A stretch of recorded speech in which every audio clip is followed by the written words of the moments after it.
Había algo en la forma en que el niño se movía por las calles de la Ciudad de México que capturó la atención de Álvaro Santa Cruz.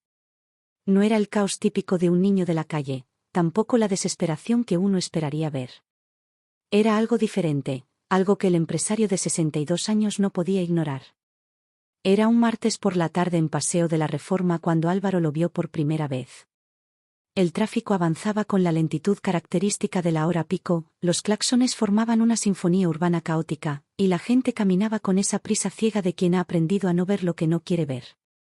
Álvaro acababa de salir de su oficina después de cerrar un negocio millonario. Llevaba su traje impecable de diseñador italiano, su reloj suizo que costaba más que un auto nuevo, y esa expresión de control absoluto que había perfeccionado durante 3 décadas construyendo su imperio empresarial. Y entonces apareció él, un niño pequeño, delgado hasta la fragilidad, con una chamarra de cuadros café que le quedaba enorme, como si la hubiera heredado de alguien mucho mayor. El pequeño caminaba con pasos medidos, la mirada fija en el suelo con una concentración que parecía fuera de lugar en alguien tan joven. En una mano llevaba una bolsa de plástico transparente, en la otra nada. Lo que llamó la atención de Álvaro no fue la pobreza evidente del niño, sino su método. El pequeño se detuvo, se agachó, observó algo en el pavimento con atención casi científica, lo evaluó, lo recogió con cuidado, lo guardó en su bolsa, dio exactamente 3 pasos, y repitió el proceso. No pedía dinero a los transeúntes. No miraba a la gente con ojos suplicantes. No mostraba ningún signo de desesperación. Tenía un sistema, una rutina, un propósito claro. La gente pasaba a su alrededor como si fuera invisible, como si fuera parte del mobiliario urbano igual que los semáforos, las coladeras o el smog denso que cubría la ciudad. Pero Álvaro Santa Cruz había construido su fortuna leyendo patrones donde otros solo veían caos, identificando valor donde otros veían desperdicio, y ese niño definitivamente no se movía al azar. ¿Nos vamos, don Álvaro?, preguntó Ramiro, su chofer de confianza, desde el asiento del conductor del Mercedes negro que esperaba en doble fila. Álvaro no respondió. Sus ojos seguían fijos en el pequeño, quien ahora se había detenido frente a una taquería. El olor a carne asada inundó el aire, mezclándose con el escape de los autobuses y el aroma del elote hervido de un puesto cercano. El niño respiró hondo, tan hondo que Álvaro pudo ver cómo su pequeño pecho se expandía bajo la chamarra demasiado grande. Tragó saliva con dificultad visible. Pero no entró al local. No pidió comida. Ni siquiera miró al taquero que atendía a los clientes. Simplemente siguió caminando, como si ese momento de debilidad nunca hubiera existido. Álvaro frunció el ceño. Ese pequeño detalle le dijo más que cualquier informe financiero. El niño tenía hambre, pero tenía algo más fuerte que el hambre, tenía disciplina. Unos metros más adelante, el niño se aproximó a un carrito de tamales donde una señora regordeta preparaba su mercancía para la venta vespertina. En cuanto lo vio, su rostro se iluminó con reconocimiento genuino. Miguelito. Ven, mijo. Hoy hay de rajas, tus favoritos, exclamó la mujer con afecto maternal, limpiándose las manos en el delantal manchado de masa. El niño, ahora identificado como Miguel, se acercó y sonrió apenas, una sonrisa pequeña que no alcanzaba sus ojos cansados. Pero negó con la cabeza.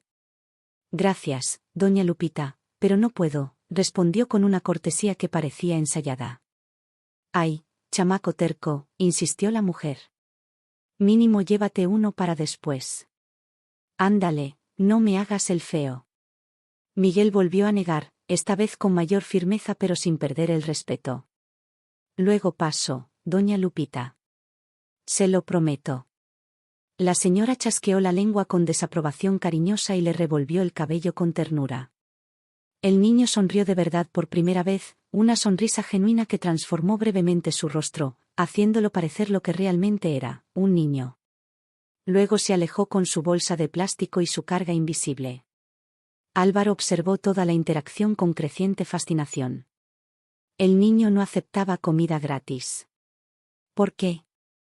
Si tenía hambre, si claramente conocía a la vendedora y ella lo ofrecía con cariño, ¿por qué rechazaba la ayuda? Miguel continuó su recorrido por la cuadra. Álvaro, sin entender muy bien por qué, le hizo una señal a Ramiro para que esperara y comenzó a seguir al niño a distancia prudente. Lo vio avanzar otra cuadra y entonces Miguel hizo algo peculiar. Al acercarse a una esquina específica, cruzó la calle antes de tiempo, tomó un desvío innecesario, dando toda la vuelta a la manzana para evitar pasar frente a una camioneta donde varios hombres jóvenes fumaban y reían con esa risa fuerte y amenazante que sirve para marcar territorio. Álvaro entendió sin necesidad de explicación. No era descuido ni casualidad. Era supervivencia urbana. El niño había mapeado su entorno, identificado las amenazas y ajustado su ruta en consecuencia. A sus 9 años, quizá menos, Miguel había desarrollado un sentido de conciencia situacional que muchos adultos nunca aprenden. Ramiro, dijo Álvaro finalmente, regresando al auto, retrasa mi junta 30 minutos. La de los inversionistas japoneses. 30 minutos, señor. Pero son muy puntuales, sí. 30 minutos, repitió Álvaro con ese tono que no admitía discusión. Y si preguntan, inventa algo. Una emergencia. Ramiro asintió. Conocía a su jefe lo suficiente para saber cuándo las preguntas sobraban. Álvaro volvió a seguir a Miguel, esta vez más de cerca. El niño entró a una farmacia pequeña de cadena.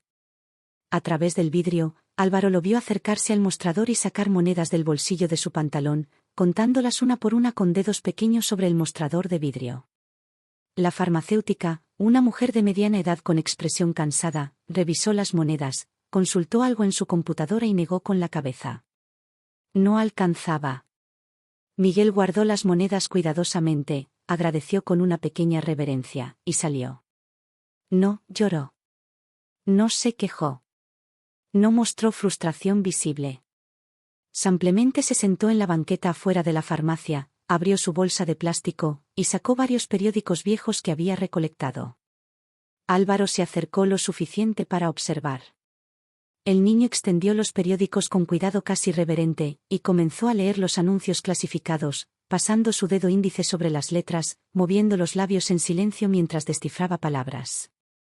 En ese momento, Álvaro Santa Cruz sintió algo que no había sentido en décadas, un nudo apretándose en su pecho, una incomodidad profunda que ninguna cantidad de whisky caro podría aliviar. No estaba viendo a un niño juntando basura. Estaba viendo a un niño juntando tiempo, recursos, oportunidades.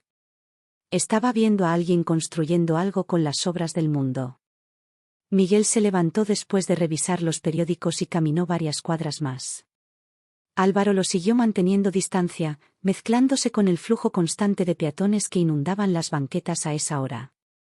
El niño navegaba la ciudad con la confianza de quien conoce cada esquina, cada puesto, cada persona. Finalmente llegaron a un edificio viejo pintado de verde desgastado, con ropa colgada en balcones de hierro oxidado, ventanas con vidrios rotos parcheados con cartón, y una entrada oscura que olía a humedad y años de abandono. Miguel subió las escaleras de concreto agrietado hasta el segundo piso. Se detuvo frente a una puerta de madera con la pintura descascarada, sacó una llave atada con un cordón a su cuello, y abrió. Antes de que pudiera entrar, 2 niñas pequeñas salieron corriendo y se lanzaron a abrazarlo. No podían tener más de 6 y 4 años. Llevaban vestidos limpios pero remendados, el cabello recogido en coletas desparejas. Miguel. Miguel. ¿Trajiste algo?, gritaban con esa alegría pura que solo los niños pueden tener. Tranquilas, tranquilas, respondió Miguel con una voz que sonaba demasiado adulta para su edad. Déjenme entrar primero. Detrás de las niñas, en el marco de la puerta, apareció un anciano en silla de ruedas. Delgado hasta la fragilidad, con el rostro marcado por surcos profundos de dolor crónico, pero con ojos que aún brillaban al ver a Miguel. «Mijito, ya llegaste», dijo con voz débil pero cálida. «Sí, abuelo». «Ya llegué», respondió Miguel entrando y cerrando la puerta detrás de él. Álvaro se quedó en las escaleras, inmóvil, procesando lo que acababa de presenciar. Este no era un niño de la calle. Este no era un niño abandonado vagando sin rumbo. Este era un niño sosteniendo una familia entera sobre sus hombros pequeños y delgados. Este era un niño siendo el adulto que las circunstancias lo habían obligado a ser. La comprensión cayó sobre Álvaro como un peso físico. Todo cobraba sentido ahora, la disciplina en su ruta, el rechazo de comida gratis, la recolección metódica de materiales reciclables, la visita a la farmacia. Miguel no estaba sobreviviendo. Miguel estaba siendo el proveedor de una familia. Álvaro bajó las escaleras lentamente, salió a la calle, y se quedó parado ahí por largo rato mirando el edificio verde. La ciudad continuaba su ritmo frenético alrededor suyo, autobuses rugiendo, vendedores ambulantes gritando sus productos, música saliendo de las tiendas, el caos hermoso y brutal de la Ciudad de México. Pero él ya no podía ver nada de eso. Solo podía ver a un niño de 9 años cargando un peso que haría colapsar a la mayoría de los adultos. Sacó su teléfono y llamó a Ramiro. «Cancela todas mis citas del resto de la semana», dijo sin preámbulos cuando su chofer contestó. «¿Todas, señor?» «Pero tiene la presentación con los inversionistas mañana y el jueves». «Todas», interrumpió Álvaro. «Y no quiero preguntas. Solo hazlo». Colgó antes de que Ramiro pudiera responder. Esa noche, Álvaro Santa Cruz no durmió. Se quedó sentado en la sala de su penthouse en Polanco, en el piso 28 de uno de los edificios más exclusivos de la ciudad, con las luces apagadas, mirando el paisaje urbano que se extendía hasta el horizonte. Las luces de la Ciudad de México parpadeaban como estrellas caídas, millones de pequeños puntos brillantes representando millones de vidas, millones de historias. Y él acababa de tropezarse con una que no podría sacarse de la cabeza por más que lo intentara. Miguel. El niño con la chamarra de cuadros demasiado grande. El niño con el método. El niño que rechazaba tamales pero recogía periódicos viejos. El niño con 2 hermanas pequeñas y un abuelo enfermo. El niño que había decidido, sin que nadie se lo pidiera, que era su responsabilidad mantener a todos con vida. Álvaro tomó un trago de whisky escocés de 30 años de añejamiento, luego otro, pero el alcohol no apagaba las preguntas que giraban en su mente como un torbellino. ¿Quién era ese anciano en la silla de ruedas? ¿Realmente era su abuelo? ¿Qué enfermedad tenía? ¿Dónde estaban los padres de esos niños? ¿Por qué no había nadie más ayudando? Se levantó de su sillón de cuero importado y caminó hasta su estudio, un espacio amplio con paredes cubiertas de libros que nunca leía y premios empresariales que ya no le importaban. Encendió su computadora y escribió en el buscador: Niños Trabajadores Ciudad de México Estadísticas. Los resultados aparecieron instantáneamente. Miles de artículos, informes gubernamentales, estudios académicos, todos llenos de números fríos y gráficas que reducían tragedias humanas a porcentajes. 3.2 millones de niños trabajando en México. 28% en situación de calle. Promedio de edad, 8 años. Álvaro cerró la laptop de golpe, como si quemara. No quería números. Los números no tenían rostro. Los números no tenían una chamarra de cuadros café. Los números no se llamaban Miguel. A las 6 de la mañana del día siguiente, Álvaro ya estaba vestido, pero no con su uniforme habitual de poder. Había elegido pantalones de mezclilla oscuros sin marca visible, una camisa gris simple sin logotipos, y una gorra de béisbol anónima. Quería pasar desapercibido, quería ser solo otro rostro en la multitud. ¿A dónde vamos tan temprano, don Álvaro?, preguntó Ramiro cuando lo vio bajar al estacionamiento del edificio a una hora inusualmente temprana.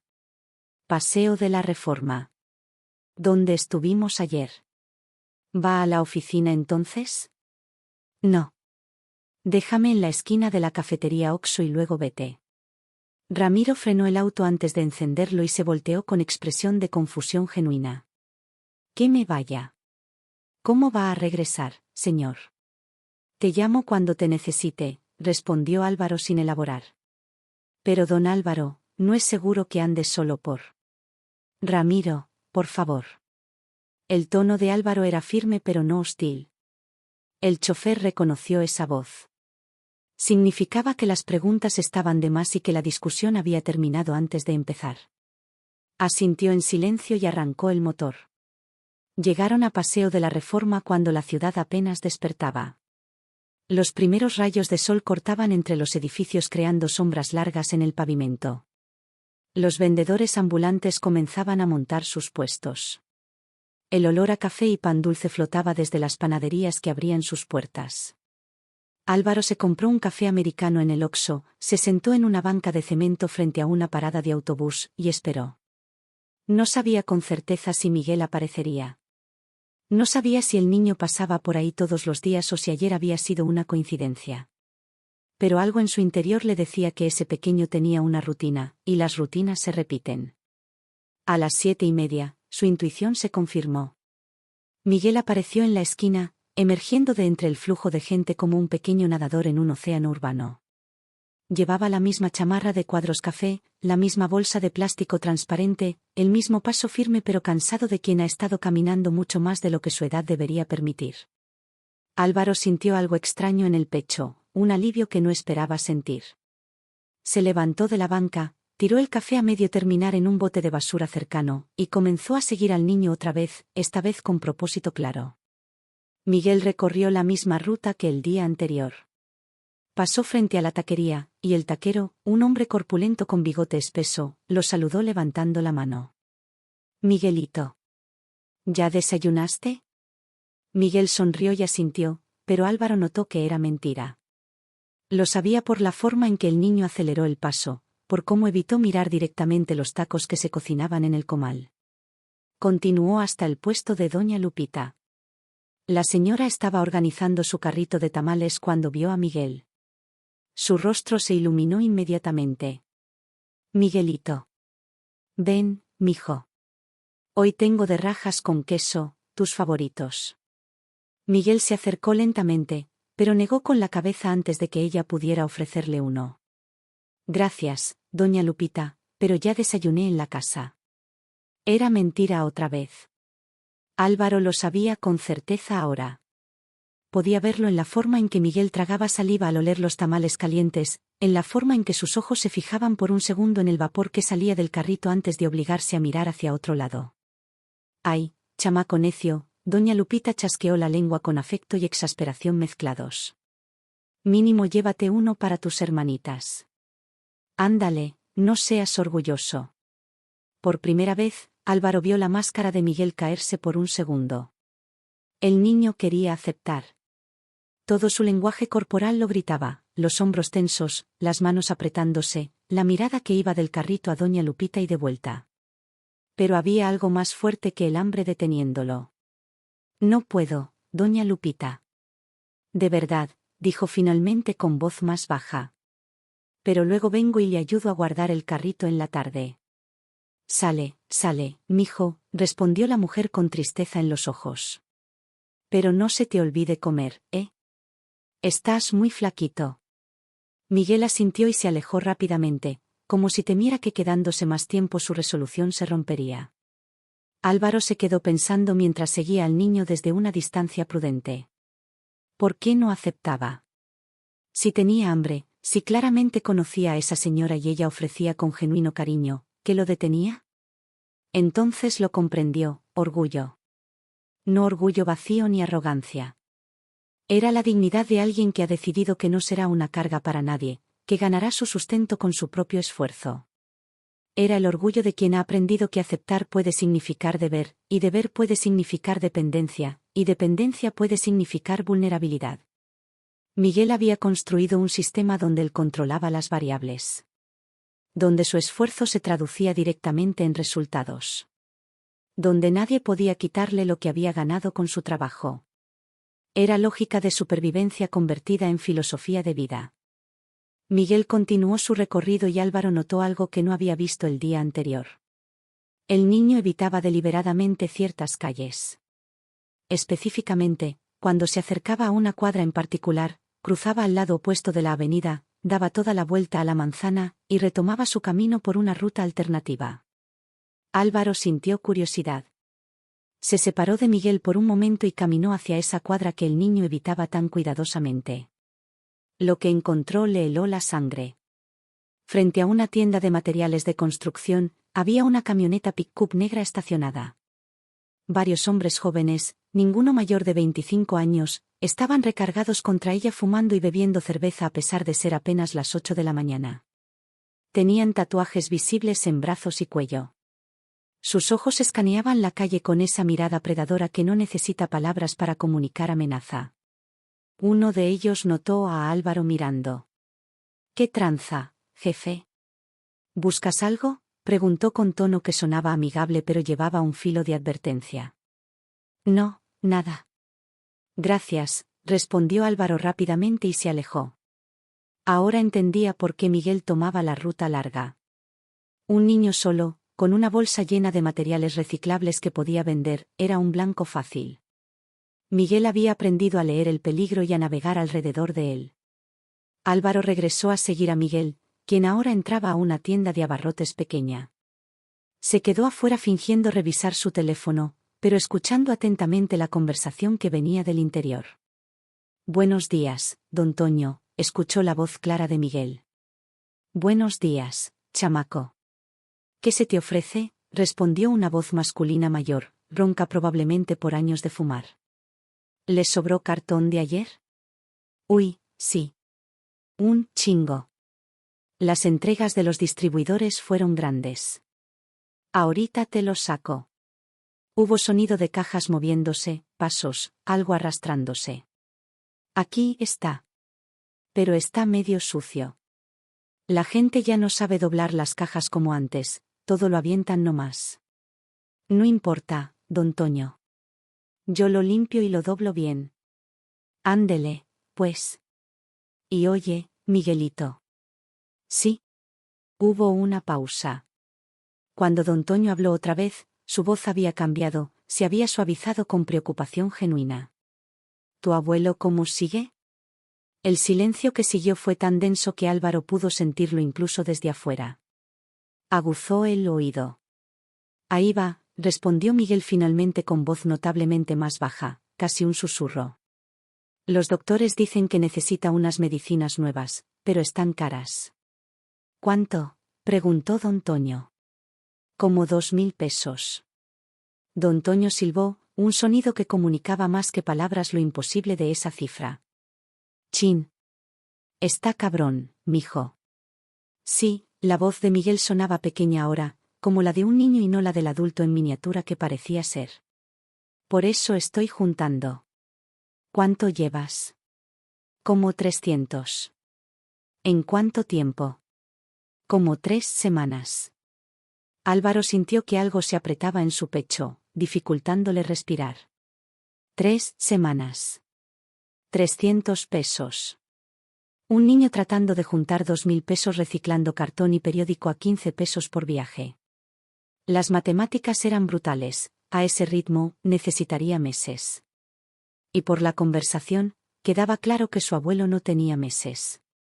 Oye, Miguelito, dijo don Toño con voz cargada de emoción contenida, yo puedo. No, don Toño, Miguel lo interrumpió rápidamente, casi con urgencia. Ya me ha ayudado un chorro. No puedo abusar. No es abuso, chamaco.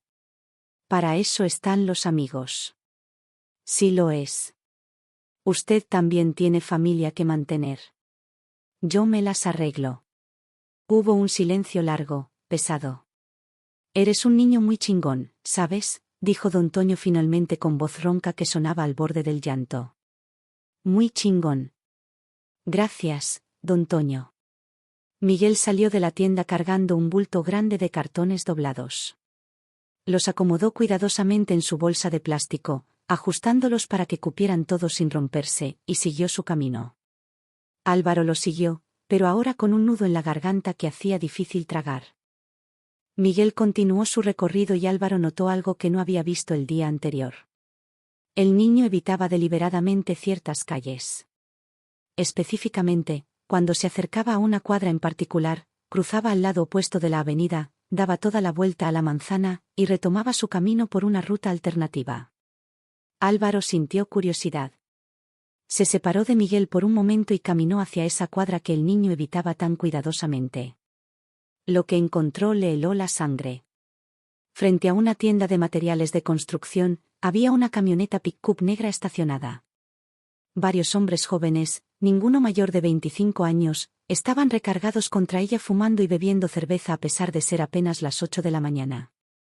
Tenían tatuajes visibles en brazos y cuello. Sus ojos escaneaban la calle con esa mirada predadora que no necesita palabras para comunicar amenaza. Uno de ellos notó a Álvaro mirando. —¿Qué tranza, jefe? —¿Buscas algo? —preguntó con tono que sonaba amigable pero llevaba un filo de advertencia. —No, nada. —Gracias —respondió Álvaro rápidamente y se alejó. Ahora entendía por qué Miguel tomaba la ruta larga. Un niño solo, con una bolsa llena de materiales reciclables que podía vender, era un blanco fácil. Miguel había aprendido a leer el peligro y a navegar alrededor de él. Álvaro regresó a seguir a Miguel, quien ahora entraba a una tienda de abarrotes pequeña. Se quedó afuera fingiendo revisar su teléfono, pero escuchando atentamente la conversación que venía del interior. —Buenos días, don Toño —escuchó la voz clara de Miguel. —Buenos días, chamaco. —¿Qué se te ofrece? —respondió una voz masculina mayor, ronca probablemente por años de fumar. —¿Les sobró cartón de ayer? —Uy, sí. Un chingo. Las entregas de los distribuidores fueron grandes. Ahorita te los saco. Hubo sonido de cajas moviéndose, pasos, algo arrastrándose. Aquí está. Pero está medio sucio. La gente ya no sabe doblar las cajas como antes, todo lo avientan nomás. No importa, don Toño. Yo lo limpio y lo doblo bien. Ándele, pues. Y oye, Miguelito. Sí. Hubo una pausa. Cuando don Toño habló otra vez, su voz había cambiado, se había suavizado con preocupación genuina. ¿Tu abuelo cómo sigue? El silencio que siguió fue tan denso que Álvaro pudo sentirlo incluso desde afuera. Aguzó el oído. Ahí va, respondió Miguel finalmente con voz notablemente más baja, casi un susurro. Los doctores dicen que necesita unas medicinas nuevas, pero están caras. ¿Cuánto? Preguntó don Toño. Como 2.000 pesos. Don Toño silbó, un sonido que comunicaba más que palabras lo imposible de esa cifra. Chin. Está cabrón, mijo. Sí, la voz de Miguel sonaba pequeña ahora, como la de un niño y no la del adulto en miniatura que parecía ser. Por eso estoy juntando. ¿Cuánto llevas? Como 300. ¿En cuánto tiempo? Como 3 semanas. Álvaro sintió que algo se apretaba en su pecho, dificultándole respirar. 3 semanas. 300 pesos. Un niño tratando de juntar 2.000 pesos reciclando cartón y periódico a 15 pesos por viaje. Las matemáticas eran brutales, a ese ritmo, necesitaría meses. Y por la conversación, quedaba claro que su abuelo no tenía meses. Oye, Miguelito, dijo don Toño con voz cargada de emoción contenida, yo puedo. No, don Toño, Miguel lo interrumpió rápidamente, casi con urgencia. Ya me ha ayudado un chorro. No puedo abusar. No es abuso, chamaco. Para eso están los amigos. Sí lo es. Usted también tiene familia que mantener. Yo me las arreglo. Hubo un silencio largo, pesado. Eres un niño muy chingón, ¿sabes? Dijo don Toño finalmente con voz ronca que sonaba al borde del llanto. Muy chingón. Gracias, don Toño. Miguel salió de la tienda cargando un bulto grande de cartones doblados. Los acomodó cuidadosamente en su bolsa de plástico, ajustándolos para que cupieran todos sin romperse, y siguió su camino. Álvaro lo siguió, pero ahora con un nudo en la garganta que hacía difícil tragar.